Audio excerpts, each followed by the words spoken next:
पिछली क्लास में जब हम पढ़ रहे थे तो हमने बात करी थी पद्मावत पे। हाँ, पद्मावत को पढ़ रहे थे, जायसी के ऊपर बातचीत चल रही थी।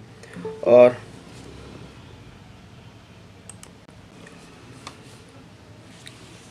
तो हम ये देख रहे थे कि पद्मावत को लेके आलोचकों के क्या क्या मत हैं, मतलब कौन कौन से कथन हैं, कौन से विचार हैं, किस आलोचक ने पद्मावत को लेकर क्या कहा। और हम जैसा जानते हैं ना कि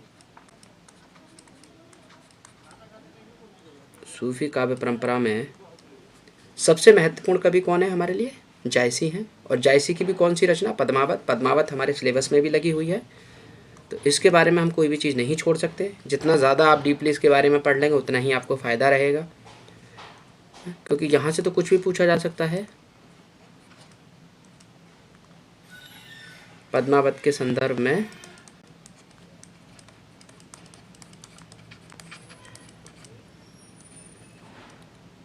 आलोचकों के मत या कथन कह सकते हैं, मत कह सकते हैं, विचार कह सकते हैं, जो आपको उचित लगे। हम कोई भी बात कह सकते हैं, कथ या मतम है मत।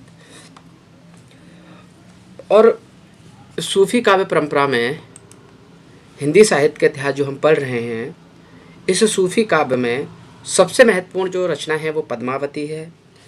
पद्मावत के इर्द गिर्द ही, यानी जो पद्मावत के आसपास जो भी विचार बनता है हिंदी साहित्य में, उसी के आधार पर हमारी जो भक्ति काल को समझने की जो आचार्य रामचंद्र शुक्ल का दृष्टिकोण हो, चाहे हजारी प्रसाद द्विवेदी का दृष्टिकोण हो, यानी चाहे तो शुक्ल की बात कर लें हम, चाहे आचार्य हजारी प्रसाद द्विवेदी की बात कर लें, यानी किसी भी आलोचक की अगर हम बात करेंगे तो वो सारा विचार किसके इर्द गिर्द घूमेगा? पद्मावत के आसपास, जायसी के आसपास। जायसी हमारे सूफी काव्य परंपरा के केंद्र में है। जैसे संत परंपरा में किसका नाम है? कबीर का, ठीक है, वैसे ही सूफी परंपरा में आपको जायसी का नाम आएगा। जायसी महत्वपूर्ण प्रतिनिधि कवि हैं, इसका प्रतिनिधित्व करने वाले कवि हैं। और जो पद्मावत रचना है हमारी, या जो सूफी काव्य परंपरा में जो विचार है, ये तक जो माना गया कि सूफी दर्शन क्या है, हम पीछे भी बात कर चुके हैं कि सूफी शब्द कैसे बना है। किसी ने कहा कि ये सूफ से बना है ना। सूफ का अर्थ हमने बताया था कि ऊन या जूट इसका अर्थ होता है, ठीक है। ऐसे ऊन के वस्त्र जो लोग पहनते थे, मोटे वस्त्र पहनते थे, उनको जो है सूफी कहा जाता था। या सफ़ शब्द का भी हमने बात करी थी। सफ़ का मतलब क्या था? पंक्ति था, कि पहली लाइन में या पंक्ति में खड़े होने वाले लोग। और वो कौन से लोग? जो पवित्र हैं। तो उसके आधार पर, या फिर हमने सूफा की बात करी थी, सूफा जो एक चबूतरा था, ठीक है। तो वो सारी चीज़ें पहले ही बात कर चुके। तो उसी में जो सूफी शब्द का ये जो सूफी दर्शन है, ये भी अगर आपको देखना होगा तो इस्लाम के इर्द गिर्द है ना। इस्लाम की ही परंपरा में, इस्लाम में ही एक विचार है जो पूछा जा सकता है एग्जाम में कि बताइए सूफियों का दर्शन क्या है, यानी सूफी साहित्य की फिलॉसफी क्या है, ठीक है। यानी सूफी दर्शन, जो सूफी साहित्य है, ये सूफी काव्यधारा है, इसका दर्शन क्या है, इसकी फिलॉसफी क्या है। तो ये इस्लाम में ही एक तरीका है, एक परंपरा दिखाई देगी आपको, और उसको कहते हैं तसव्वुफ, ठीक है। तसव्वुफ, ठीक है। दोनों आधा बा है और ये पूरा बा। तसव्वुफ ये क्या है? ये इस्लाम का ही एक सेक्ट कह सकते हैं, एक तरीका कह सकते हैं किसी चीज़ को जानने का। तो यही जो फिलॉसफी है तसव्वुफ, यही सूफी दर्शन की फिलॉसफी भी है। यानी इस सूफी का दर्शन क्या है? सूफियों का दर्शन तसव्वुफ है। ये पूछ लिया जाता है एग्जाम में। और इस तसव्वुफ का मतलब क्या है, जो मैं पहले भी आपको बता चुका हूं। तसव्वुफ का मतलब क्या है, इसका अर्थ क्या है, जैसा हम पहले भी जान चुके हैं कि इस दर्शन में, इस सूफी परंपरा में ये माना जाता है, क्योंकि आप देखेंगे सारे दर्शनों की बात जहाँ तक होगी, वहाँ किस चीज़ की बात है दर्शनों में? आत्मा, परमात्मा, जगत, यही बात, एक सेकेंड, यही बात दिखाई देगी आपको फिलॉसफी में। चाहे आप अद्वैत का दर्शन अगर आप देखेंगे, शंकराचार्य का जो अद्वैतवादी दर्शन है वो क्या है? ब्रह्म ज्ञान है ना, ब्रह्म सत्यम जगन्न मिथ्या जीवो ब्रह्मो ना नरापरा। तो वो क्या है? वो भी तो यही है ना कि ब्रह्म क्या है? कि ब्रह्म सत्य है, ठीक है, और जगत क्या है? मिथ्या है। तो देखिए ब्रह्म आ गया, ब्रह्म मतलब परमात्मा, जगत, और जीव क्या है? कि जीवो ब्रह्मे नरपरा, कि जीव जो है वो ब्रह्म का ही अंश है।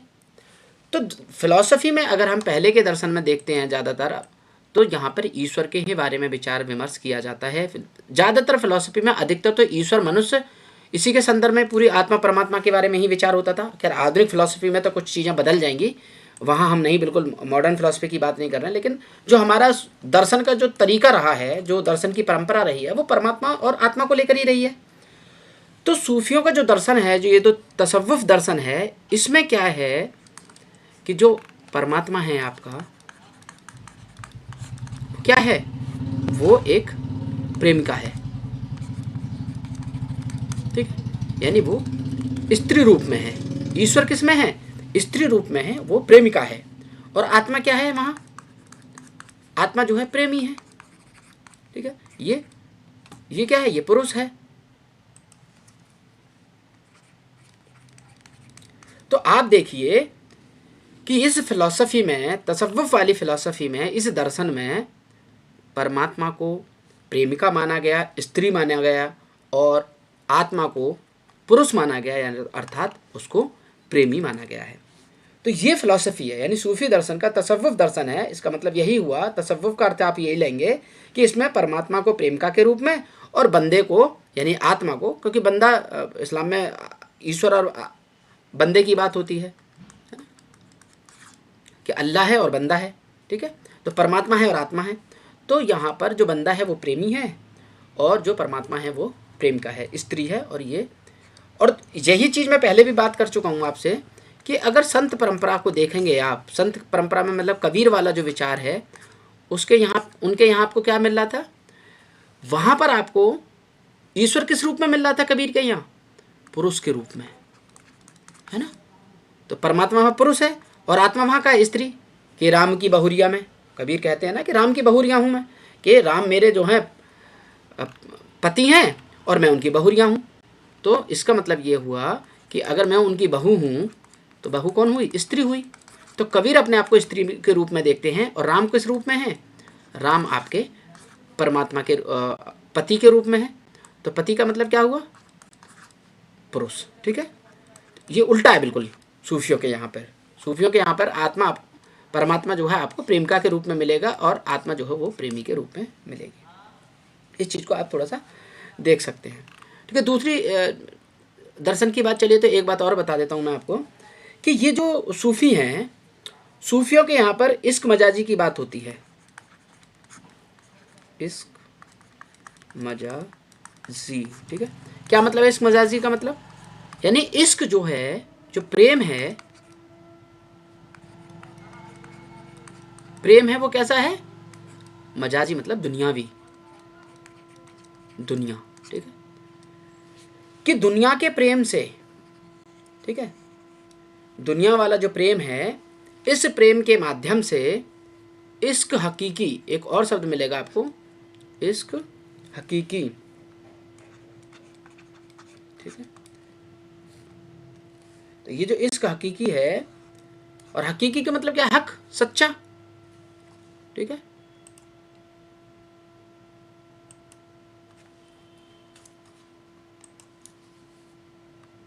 ठीक है, इश्क हकीकी का मतलब ये होगा कि ऐसा इश्क जो सच्चा है, यानी जो हक है, यानी जो ईश्वर का है, यानी आप इसको कह सकते हैं पारलौकिक, इस लोक से ऊपर का पारलौकिक, ठीक है। तो इश्क मजाजी तो हो गया लौकिक प्रेम, अगर इसको हिंदी के शुद्ध रूप में देखें, लौकिक प्रेम, इसी लोक का प्रेम। तो इसमें यह होता है कि लौकिक प्रेम के माध्यम से ईश्वरीय प्रेम को पाने की जो रास्ता है, जो तरीका है, वही सूफियों का रास्ता है। कैसे? आप देखिए, पद्मावत में हम बात कर चुके हैं, रतन सेन किससे प्रेम करता है? पद्मावती से। ठीक है, पद्मावती कौन है? इसी जगत की स्त्री है। रतन सेन भी इसी जगत का पुरुष है। इसका मतलब क्या हुआ कि ये लौकिक प्रेम कर रहे हैं एक दूसरे से, लोक में रहकर प्रेम कर रहे हैं, मगर अंत में क्या होता है? पता तो यही चलता है ना कि ये वास्तविक प्रेम तो ईश्वर का है, ये है ईश्वर को पाने का प्रेम है, यानी आत्मा का परमात्मा में मिलन है। और इसी को क्या कहा था? मारिफत बोला था। जो हमने 4 शब्द यूज करे थे ना, उसमें एक अंतिम शब्द आया था मारिफत। ये जो शब्द आया था, इसका मतलब ही क्या था? इसी का मतलब होता है कि इस सिद्धावस्था में पहुंचने की स्थिति में जो साधक होता है, जो प्रेमी होता है, वो अपने आप को फना कर देता है, अपने आप को लीन कर देता है किसमें? परमात्मा में। तो ये चौथी स्टेज यही थी, मार्फत वाली। ठीक है, तो इस चीज़ को आप थोड़ा सा ध्यान में रखेंगे। अब अपने बात शुरू कहाँ से हुई थी, कहाँ पहुँच गई? चलो कोई नहीं,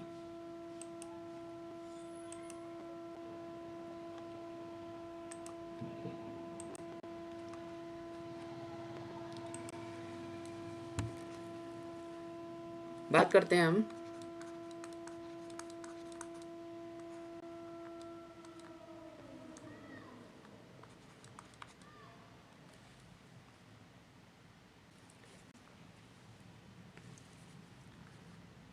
पद्मावत के संदर्भ में आलोचकों के कथन या मत, जो भी आप कहना चाहें। ठीक है, इस पे हम अपने विषय की तरफ वापस आ रहे हैं। ये जो है पद्मावत के बारे में पिछली भी बार कुछ थोड़ी बहुत बातचीत हमारी हो चुकी है।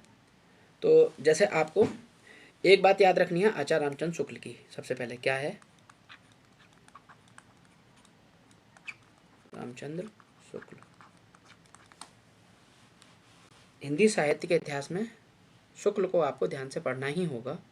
शुक्ल का विचार जब तक नहीं पढ़ेंगे, हिंदी साहित्य के बहुत सारे प्रश्न आप नहीं कर पाएंगे, क्योंकि हिंदी पूरी जो हिंदी आलोचना है, आरंभिक हिंदी आलोचना, वो आचार्य रामचंद्र शुक्ल के इर्द गिर्द ही घूमती हुई आपको दिखाई देगी। हिंदी साहित्य का इतिहास भी आचार्य रामचंद्र शुक्ल के अनुसार ही उन्हीं के इर्द गिर्द आपको घूमता हुआ दिखाई देगा। टीजीटी पीजीटी एग्जाम के लिए तो कम से कम, है ना। नेट जेआरएफ के एग्जाम की बात होगी तो तब अलग की बात होगी, लेकिन आरंभिक रूप में तो आपको आचार्य रामचंद्र शुक्ल के आसपास ही विचार ज़्यादा मिलेगा।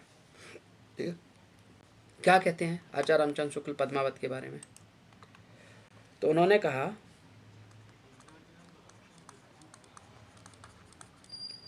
पद्मावत प्रेम मार्गी अधिक प्रौढ़ एवं सरस रचना है। ठीक है, कि प्रौढ़ का मतलब ही क्या हो गया? यानी सबसे उच्च अवस्था को पहुंची हुई, सबसे आप जानते हैं प्रौढ़ का मतलब जब आदमी वयस्क हो जाता है, 30 साल की उम्र के आसपास हो जाता है, पूरी तरीके से वयस्क हो जाता है, उसको प्रौढ़ कहा जाता है, प्रौढ़ावस्था कहा जाता है कि भाई वो प्रौढ़ हो चुका है पूरी तरीके से। तो ये कहा जाए आचार्य रामचंद्र शुक्ल ने कि पद्मावत प्रेम मार्गी काव्यधारा की सर्वाधिक प्रौढ़ एवं सरस रचना है। तो इस तरीके का विचार आपको आचार्य रामचंद्र शुक्ल कहते हुए दिखाई देंगे। दूसरी बात क्या कहेंगे शुक्ल इसी के संदर्भ में, कि ये पद्मावत जो है ये हिंदी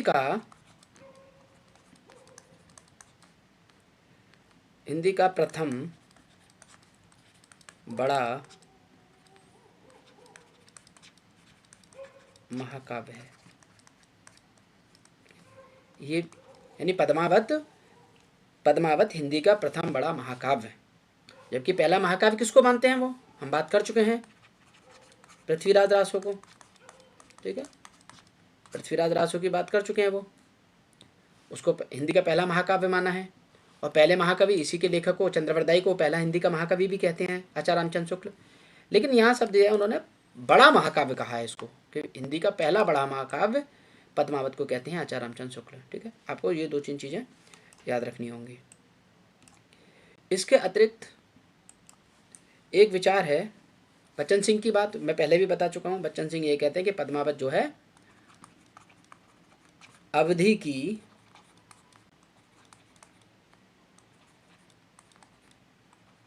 अर्घान है। ठीक है, पद्मावत जो है वास्तविक अवधि जो अगर आपको देखनी है तो जायसी की अवधि है, उनके द्वारा जो रचित पद्मावत है वो अवधि की अर्घान है। तो पद्मावत अवधि की अर्घान है, ये डॉक्टर बच्चन सिंह का विचार है। ठीक है, पहले भी लिखवा चुका हूँ। इसके अलावा जो हमें आज और देख लेना है वो है राम स्वरूप चतुर्वेदी का विचार।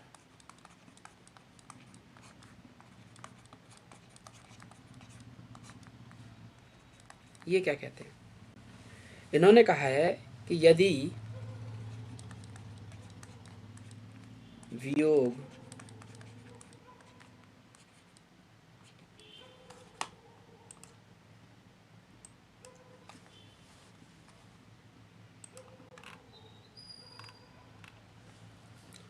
यदि वियोग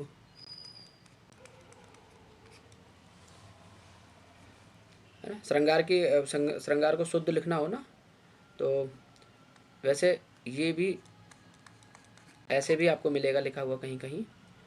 ठीक है, लेकिन आप हमेशा याद रखिएगा श्रृंगार में कभी भी रा ना उड़ाएं। ऐसे लिख देते हैं ना लोग, अक्सर गलती ये करते हैं, जब वो श्रृंगार लिख रहे होते हैं तो वो ऐसे लिखते हैं, श्रृंगार है ना, इसको रा उड़ा के लिखते हैं, तो ये नहीं होता, ये अशुद्ध होता है। रा है ही नहीं, इसमें री है ना, श्रृंगार। ठीक है, रा की ध्वनि ही नहीं है, तो इसमें शुद्ध शुद्धि में ये आ जाता है, अक्सर लोग गलत कर देते हैं। तो कि यदि वियोग श्रृंगार की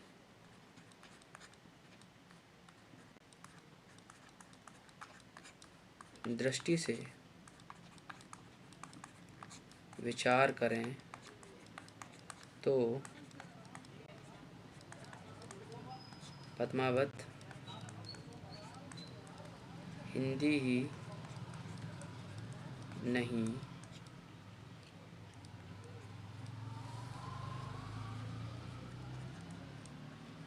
अपितु विश्व की सभी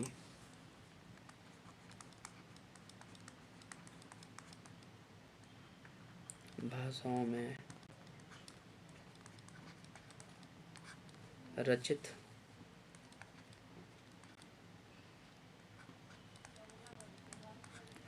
वियोग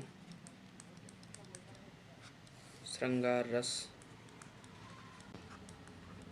की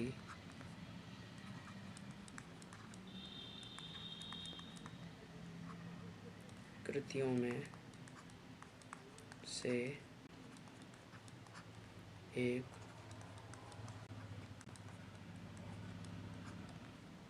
श्रेष्ठ रचना सिद्ध होगी।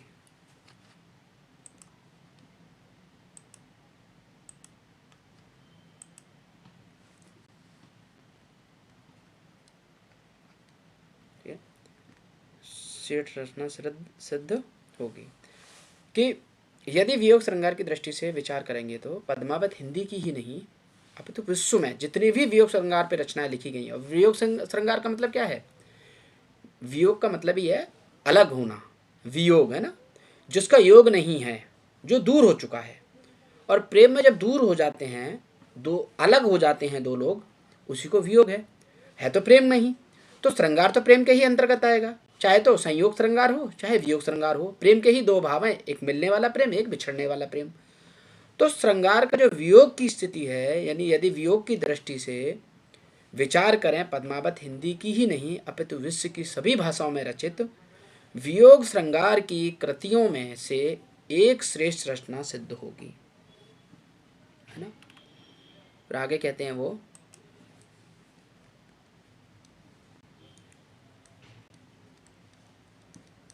इसका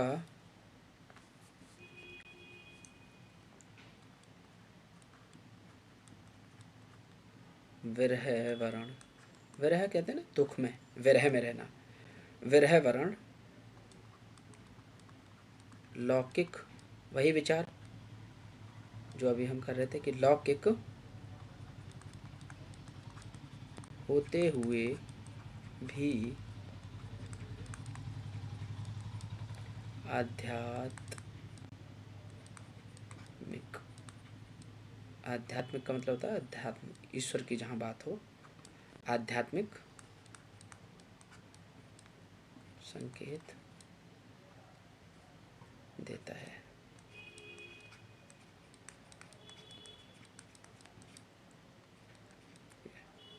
कि ये बेशक लौकिक है, इसका विरह वर्ण इसी लोक में दुख दिखाया गया है। और सबसे ज़्यादा दुख किसका है?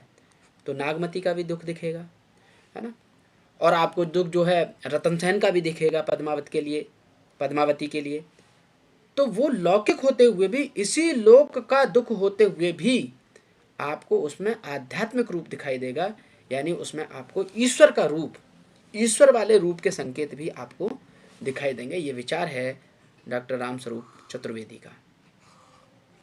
और हम बात कर चुके हैं इश्क मजाजी से इश्क हकीकी की जो यात्रा है वो यही है ना। इस लोक से अध्यात्म का संकेत कहाँ से मिल रहा है? इसी जगत के प्रेम से इश्क मजाजी से लेके इश्क हकीकी का जो रास्ता है वो यहीं से होकर गुजर रहा है, ठीक है। और अंत में क्या होता है? अंत में आप देखते ही हैं रतन सेन की मृत्यु हो जाती है। रतन सेन युद्ध में हार जाता है, मारा जाता है अलाउद्दीन खिलजी के हाथों। जब अलाउद्दीन खिलजी के हाथों रतन सेन मारा जाएगा तो पद्मावती क्या करेगी? पद्मावती भी जो है अंत में जौहर कर लेगी, यानी वो सती हो जाएगी। और जब वो सती हो जाएगी तो वो दोनों एक हो जाएंगे, मिल जाएंगे। और यही जो है मार्फत की स्थिति है, यानी सिद्धावस्था वाली अवस्था है जिसमें साधक अपनी आत्मा परमात्मा में लीन कर देगा, उसमें फना हो जाएगा। तो इस चीज़ को आपको थोड़ा ध्यान रखना है।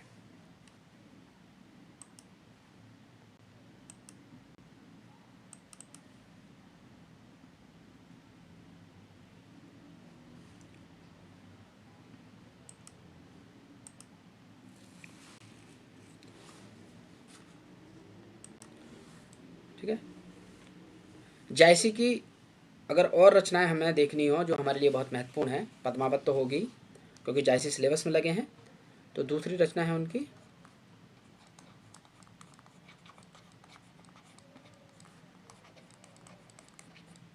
आखिरी कलाम। ठीक है। लोग वैसे अगर इनका क्रम पूछ लिया जाए कभी कि पहली रचना कौन सी है जायसी की, तो लोग ये मानते हैं कि आखिरी कलाम उन्होंने पहली बार सबसे पहले आखिरी कलाम ही लिखी थी। और इसका रचनाकाल 1523 विद्वानों ने स्वीकार किया है। और पद्मावत कब की थी? 1540 की थी। ठीक है। तो ये लगभग पद्मावत इसके आप देख लीजिए 3-2-17 साल बाद लिखी जा रही है। ठीक है। तो 1523 के आसपास की ये रचना मानी जाती है आखिरी कलाम, यानी इनकी पहली रचना मानी जाती है जायसी की। ठीक है। और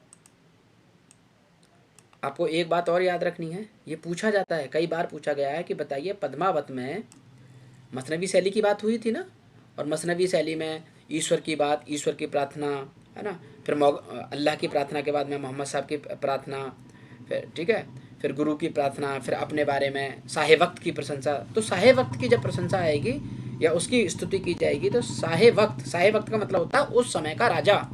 ठीक है। साहे वक्त का मतलब हो गया उस समय का राजा, जिस समय में वो रचना लिखी जा रही है।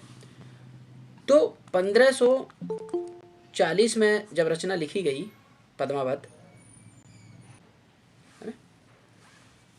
तो तब तो साहे वक्त किसकी बात करी थी आप? शेर शाह सूरी की बात करेंगे, है ना।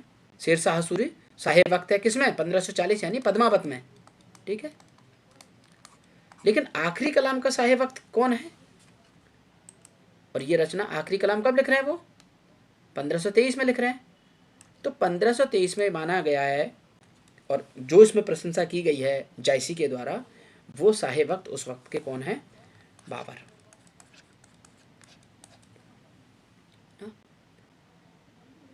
बाबर हुमायूं, हुमायूं का अकबर। ठीक है। तो बाबर पहला। तो बाबर की जो है साहे वक्त की प्रशंसा में आपको बाबर की प्रशंसा इस रचना में मिलेगी आखिरी कलाम में। है क्या आखिरी कलाम में? ये भी पूछ लिया जाता है कि बताइए आखिरी कलाम का विषय क्या है ना, इसकी कथा वस्तु क्या है, किस घटना को या किस विषय को आधार बनाया गया है रचना के अंतर्गत। तो आखिरी कलाम जो रचना है इसके अंतर्गत कयामत का वर्णन है। कयामत के दिन का वर्ण। इस्लाम के अनुसार ऐसा माना जाता है कि एक दिन कयामत आएगी और पूरी दुनिया फना हो जाएगी। तो इसी कयामत का आखिरी कलाम भी आप इससे अनुमान लगा सकते हैं कि आखिरी कलाम है, आखिरी उपदेश है। ठीक है, तो आपको ये याद रखना है कि आखिरी कलाम रचना में बाबर की प्रशंसा की गई है शाही वक्त के तौर पर। 1523 ईस्वी में इसका रचना काल माना है विद्वानों ने। पहली रचना है आखिरी कलाम जायसी की, पहले आखिरी कलाम लिखा है उन्होंने, है ना। और ये रचना जो है कयामत के दिन का वर्णन करती हुई आपको दिखाई देगी। इसके अलावा पद्मावत हो गई, आखिरी कलाम हो गई, और तीसरी रचना अगर आप देखेंगे तो अखरावट,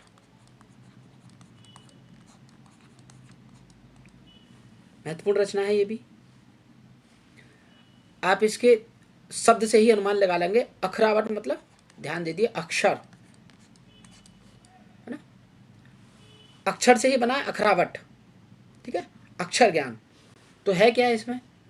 अखरावट से आप इस शब्द को याद रखेंगे कि इसका मतलब अक्षर से निकलता है। ठीक है,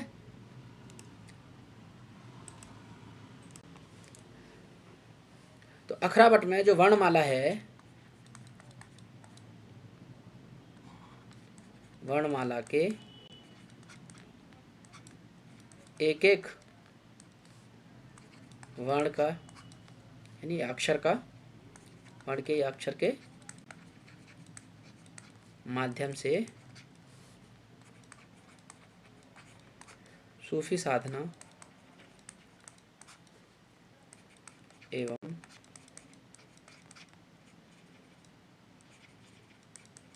सिद्धांतों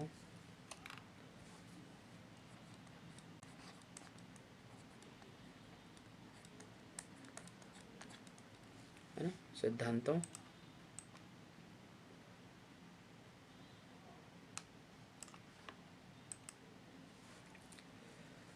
का वर्णन आपको मिलेगा। ठीक है, एक बार बार यहाँ पे एक दो शब्द आ गए, इनको मैं क्लियर कर देता हूँ। वैसे ही भाषा विज्ञान का विषय है, बात सामने आ रही है तो बता ही देते हैं।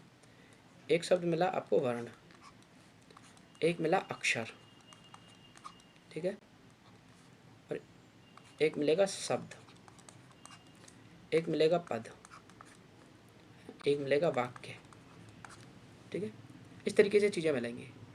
तो चलो, शब्द तो आप समझते हैं कि शब्द ये रहा पूरा एक वर्ण, वर्ण करना यानी का, जैसे सिद्धांत, ये एक शब्द है। लेकिन आप कंफ्यूज हो सकते हैं कि वर्ण और अक्षर में क्या अंतर है। देखिए, वर्णमाला में हम आप पढ़ते हैं ना, जैसे अ, है ना, आ, ई, ई, ठीक है, ये वर्णमाला है आपकी। फिर आप जाएंगे क, ठीक है, ख, ग, तो ये हलंत क्या है, ये बिना स्वर के व्यंजन है। ठीक है, इन्हीं को हम वर्ण कहते हैं। चलो, हम इसको का भी लिख देते हैं पूरा। मान लो का लिख दिया हमने, और यहाँ पे आपको लिख दिया म, और यहाँ आप लिख दिया ल। तो ये तीन वर्ण आपको यहाँ दिखाई दे रहे हैं, का, म और ला। लेकिन जब हम ये कहें कमल, ठीक है, तो आप देखेंगे अब ये एक शब्द बन गया। इस शब्द में अब आपसे पूछा जा सकता है कि बताइए इसमें कितने वर्ण हैं। तो आप बताइए कितने वर्ण बताएंगे आप इसमें। तो देखिए, वर्ण तो आप बताएंगे इसमें कितने बताएंगे। कुछ लोग हो सकता है 3 सोच रहे हों, लेकिन वर्ण आपको मिलेंगे इसमें 6। जैसे क, धन अ, फिर देखो म, धन अ, फिर देखो ल, धन अ। ठीक है, ये 6 वर्ण आपको यहाँ दिखाई दे रहे हैं। लेकिन अक्षर कितने हैं, अक्षर हैं आपको 1 और 2। लेकिन अक्षर जब भी कहलाए जाते हैं जब वो वर्ण मिलके किसी शब्द के अंदर प्रयोग हो रहे हों। ठीक है, तो इसमें 1 अक्षर, 2 अक्षर और 3 अक्षर। ठीक है, इस तरीके से आप इसको याद रखिए कि वर्ण जो हैं वो स्वतंत्र इकाई की तरह होते हैं। अक्षरों को हम तभी कहते हैं जब शब्द के अंतर्गत लिख दिए जाते हैं। ठीक है, और अगर खाली ये भी अगर खाली का लिखा हो ना, तो ये भी वर्ण ही है, जब तक कि किसी वाक्य में प्रयोग नहीं होगा, जैसे कमल में प्रयोग हो गया तो अक्षर बन गया यहाँ पे आके। चलिए कभी भाषा विज्ञान पढ़ेंगे तो वहाँ पे इस पर और बहुत विस्तार से जानेंगे क्या है ये। अखरावट की बात चली है तो अक्षर की बात आ गई और वर्ण की बात आ गई।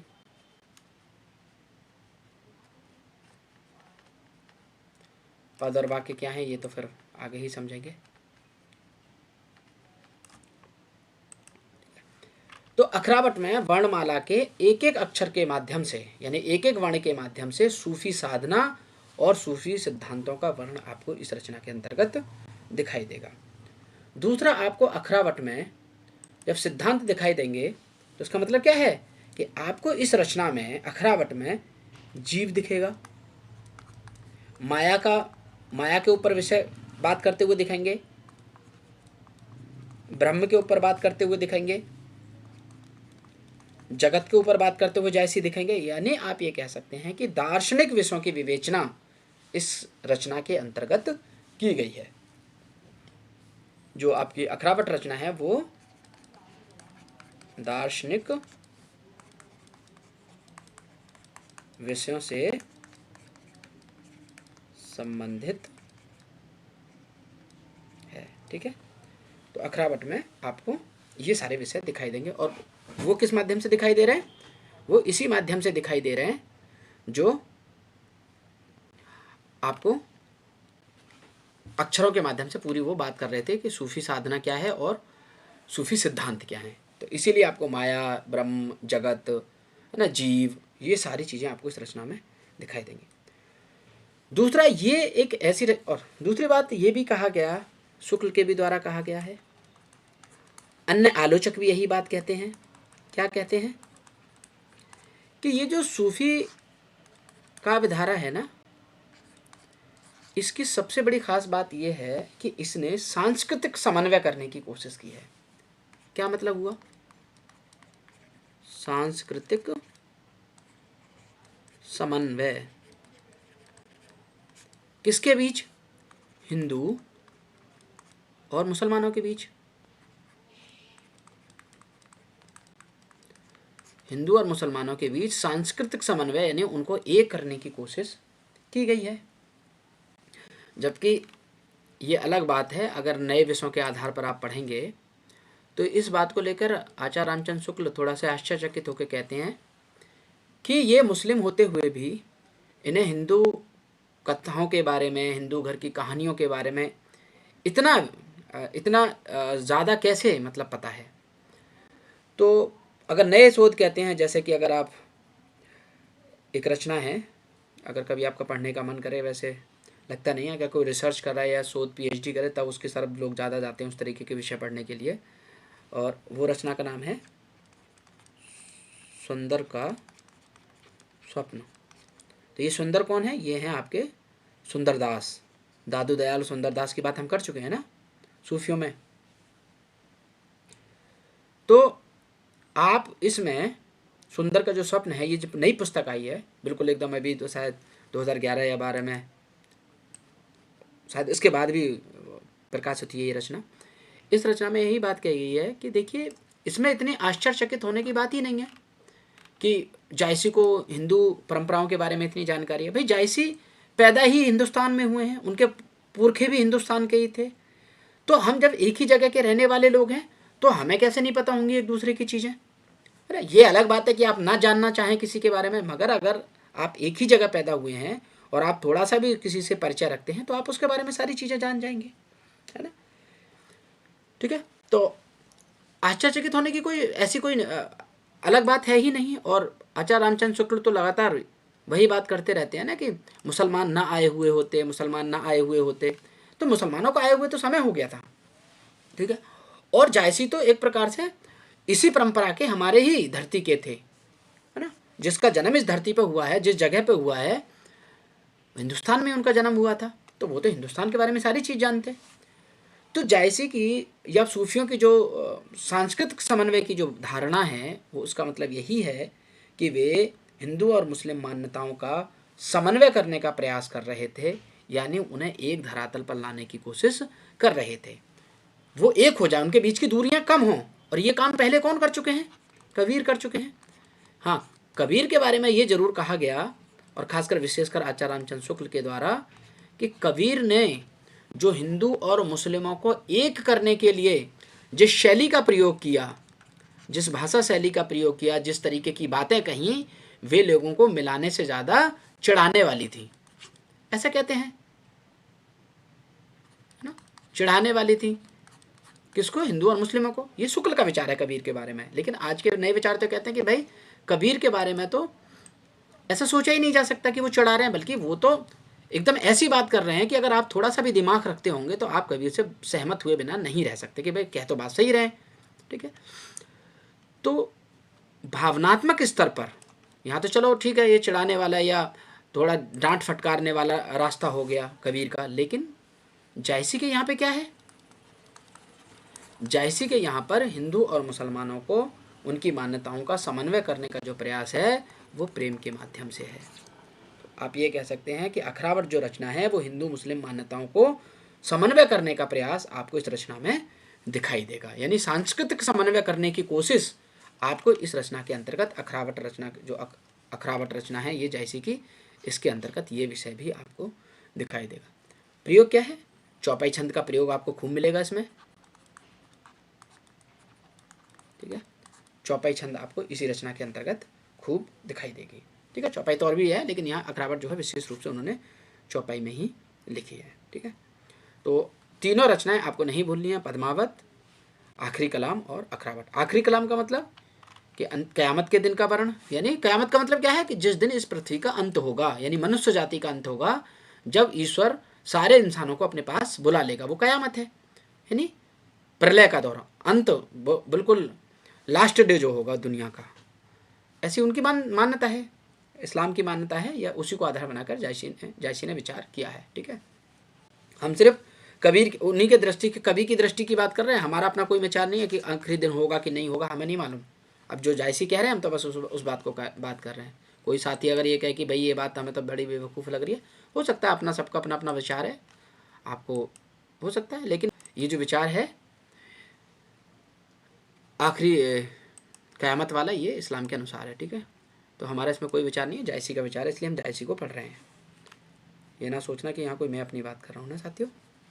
अब बात करते हैं हम एक और रचना की, जायसी की, जो एग्ज़ाम में पूछ ली जाती है, छोटी सी रचना, ज़्यादा छुपी रहती है, उससे अक्सर लोग कंफ्यूज हो जाते हैं, और वो है चित्ररेखा। ठीक है, ये भी रचना किसकी है? जायसी की है। याद रखिएगा, चित्ररेखा है ना, लेखा नहीं है, रेखा है। ठीक है, चित्ररेखा जायसी की रचना है, और ये भी जैसे पद्मावत प्रेमानाख्यान काव्य है, प्रेमाख्यान काव्य है, वैसे ही आपको चित्ररेखा भी प्रेमाख्यान काव्य ही दिखाई देगा। लेकिन ये जो है बहुत छोटा, यानी लघु खंड काव्य है।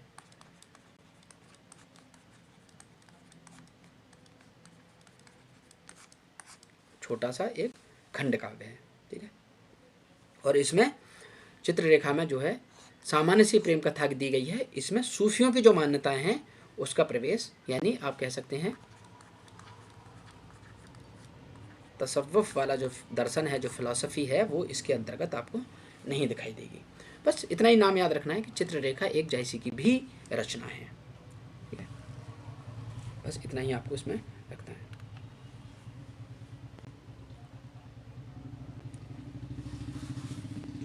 दूसरा हमारे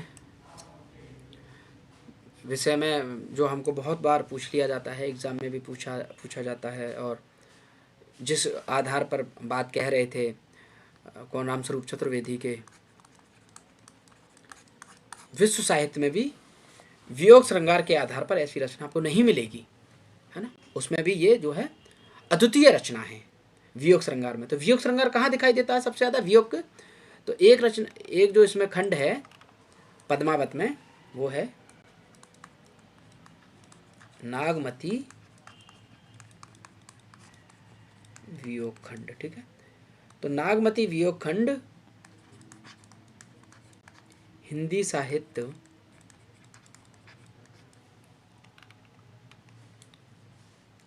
की अद्वितीय, अद्वितीय मतलब ऐसा और कोई दूसरा नहीं, अद्वितीय, द्वितीय मतलब दूसरा, अमान्य नहीं, दूसरा नहीं है, अद्वितीय वस्तु है। ये किसने कहा था कि नागमती वियोग खंड हिंदी साहित्य की अद्वितीय वस्तु है? ये कहा था आचार्य रामचंद्र शुक्ल ने, कि आपको और कोई दूसरी चीज ऐसी नहीं मिलेगी, इतना सुंदर वियोग का वर्णन जैसा नागमती वियोग खंड में जायसी ने किया है, और कहीं आपको ऐसा दूसरा नहीं दिखाई देगा, यानी ये अद्वितीय वस्तु है। ठीक है, तो इस चीज को थोड़ा सा आप याद रखेंगे।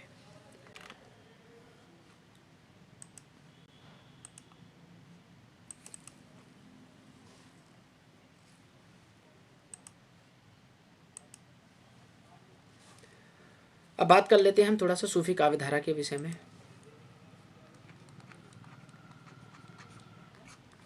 सूफी काव्य धारा के संदर्भ में विशेष या महत्वपूर्ण तथ्य क्या है? फैक्ट,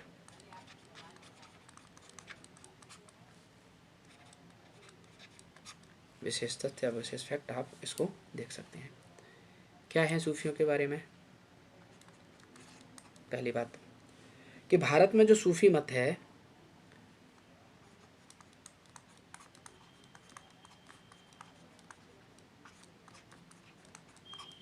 भारत में जो सूफी मत है, भारत में सूफी मत का आगमन 12वीं यानी 12th सेंचुरी में, यानी 12वीं शताब्दी में हुआ। ठीक है, भारत में सूफी कब आएंगे? भारत में सूफी 12वीं शताब्दी में आएंगे। लेकिन आगे की जो महत्वपूर्ण बात है, लेकिन सूफी काव्य धारा का प्रारंभ कब से दिखाई देता है हमको? 14वीं शताब्दी के उत्तरार्ध में। यानी आप ये कह सकते हैं जब कि भारत में सूफी काव्य धारा का आगमन तो 12वीं शताब्दी में हो गया है, लेकिन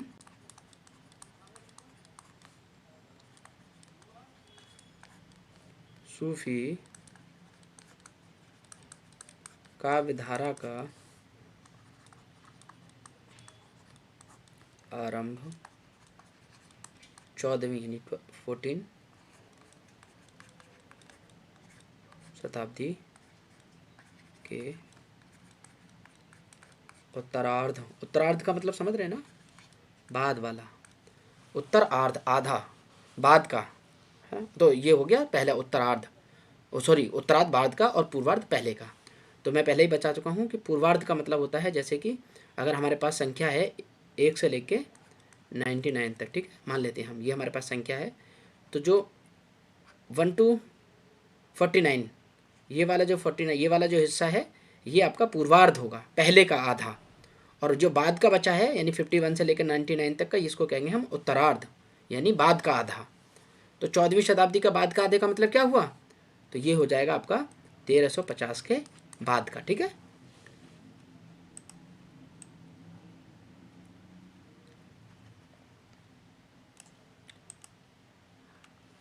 लेकिन सूफी काव्य धारा का आरंभ 14वीं शताब्दी के उत्तरार्ध में हुआ।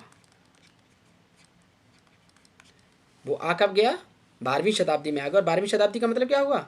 यानी 1101 से लेकर 1199 के बीच में ही भारत में ईस्वी में सूफी मत, सूफी विचार आ चुका था। लेकिन सूफी काव्य धारा शुरू होती है हमारी 14वीं शताब्दी के उत्तरार्ध में। ठीक है, आपको इस चीज़ को थोड़ा सा ध्यान रखना है। बस थोड़े से फैक्ट हैं, इनको ज़रूरी है, बस ये सिर्फ इसलिए हैं ताकि हमको कुछ एक्स्ट्रा जानकारी हो, याद हो तो भी कोई खास बात नहीं है, लेकिन ये याद रहते हैं तो फिर हमको एक आइडिया हो जाता है कि हम किस चीज़ के बारे में पढ़ रहे हैं, है ना। जितनी हमारी समझ विकसित होती जाती है फिर हमारे लिए उतना ही आसान हो जाता है। और सूफियों में आपको पुरुष ही कवि दिखाई देंगे ज़्यादातर, स्त्रियां आपको नाराज हैं एक प्रकार से, बिल्कुल भी एक भी स्त्री आपको नहीं दिखाई देती। लेकिन एक नाम आपको मिलता है कि सूफी काव्य धारा में राबिया, ये एक नाम मिलेगा आपको, नामक कवित्री हुई है। ठीक है, हाँ, इनके बारे में जो है ये ज़रूर है कि इनकी हमें कोई बहुत ज़्यादा रचना या कोई उस चीज़ ऐसे उपलब्ध नहीं होती, लेकिन इनका नाम आपको सूफियों में राविया नाम, तो बस ऐसे कभी पूछ लिया जा सकता है कि बताइए सूफियों में, वैसे बहुत मुश्किल है ये, पीजीटी टीजीटी के एग्ज़ाम में पूछा जाए, पीजीटी में एक बार को पूछा जा सकता है, टीजीटी की उम्मीद तो कम ही लग रही थी, लेकिन फिर भी आ जाए कि बताइए इनमें से कौन सूफी काव्य धारा में थी, तो आपको वहाँ पे आंडला का नाम आ जाए, है ना, आंडाल का नाम मिल जाए, अक्क महादेवी का नाम मिल जाए, उसमें फिर आपको जो है सहजोबाई का नाम मिल जाए, सहजोबाई, ठीक है, आंडाल, अक्क महादेवी, और उसी में आपको नाम राविया भी मिल जाए। ठीक है, और वो आपसे पूछ ले कि बताइए इसमें कौन है सूफी में, तो आप ये सब जानते हैं कि ये राविया हैं। ठीक है, तो उतना ऐसे ये तो प्रश्न नेट में ही आता है अक्सर, नेट या JRF या असिस्टेंट प्रोफेसर या पीजीटी में हो सकता है बना दें, लेकिन टीजीटी में पूछेंगे इसकी संभावना कम है। फिर भी बात है तो रख देते हैं कि राविया नाम की एक कवित्री भी आपको मिलती है, लेकिन हमें उनकी कोई भी रचना या कोई भी लेख उस तरीके से प्राप्त नहीं होता है। दूसरी बात, सूफियों के यहाँ पर एक शब्द मिलेगा आपको, अनहल,